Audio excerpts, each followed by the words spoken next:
Good morning. कसे आहे सगळे? विद्याताईंनी पाठवलेला मेसेज आहे. खूप सुंदर स्टोरी आहे. एकदा एक बाई रस्त्याने जाताना तिला एक कानातलं सापडतं सोन्याचं, ठसठशीत असतं जऱ्यापैकी. तर ती सोनाराकडे जाऊन चौकशी करत होती. ते खरं सोन्याचं कानातलं असतं. आणि घरी येते तर तिची कामवाली सखू काहीतरी नाराज दिसते. हे विचारते काय झालं? म्हणे काही नाही, 4 महिन्याची मुलीची फी नाही भरली शाळेची, तर शाळेने तिला काढून टाकलंय. मग ती बाई तिला आयडिया देते, म्हणजे मला हे कानातलं सापडलंय, हे सोन्याचं आहे, हे तू विकलंस तर तुझी वर्षभराची फी त्यात तू भरू शकशील. ती म्हणते नको वहिनी, ज्याने कोणी हे कानातलं कष्टाने बनवलं असेल, पैसा पैसा जमवून बनवलं असेल, मलाही माहिती आहे कानातलं बनवणं काही सोपी नाही आणि ते जर का मी वापरलं तर मला पाप लागेल. त्यापेक्षा तुम्ही असं करा, तुम्ही मला 1 महिन्याची फी द्या, पुढचं काय करायचं मी पाहून घेईन.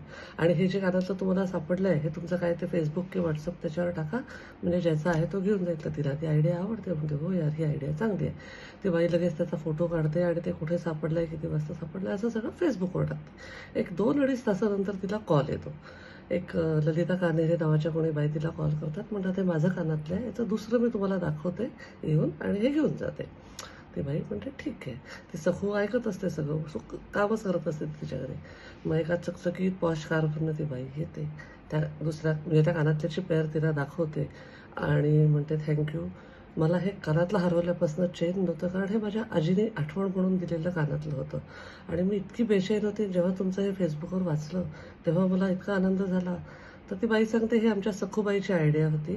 तिनेच मला सांगितलं असं असं फेसबुकवर टाका, म्हणजे ज्याचं कोणाचं आहे तो घेऊन जाईल. तर ती बाई म्हणते थँक्यू सो मच, मी तुम्हाला कशी मदत करू सांगा. मग ती विचारते तुम्ही, तिची मोठी एक शाळा सुरू झाली आहे 12वीपर्यंत, त्याच्या डायरेक्टर तुम्हीच आहे का?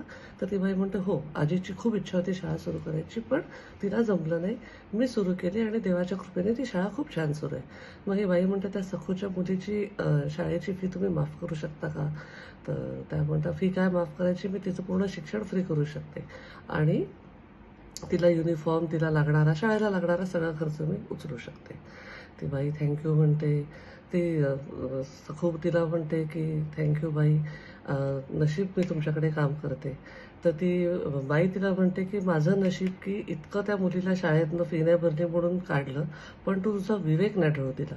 मी तुला फुकट हे सोन्याचं कानातलं घे म्हटल्यावर तू त्याच्यामागे जो विचार केला की नाही, ज्याचं कोणाचं हे असेल त्याचं मी वापरलं तर मला पाप लागेल, हा तुझा विवेक तू ढळू दिला नाहीस. त्याच्यामुळे तुला हे सगळं आज छान त्या मुलीचं शिक्षण तुझ्या त्या वेळेच्या तिच्या स्टेपमुळे तिला हे मिळतं. खूप सुंदर गोष्ट आहे.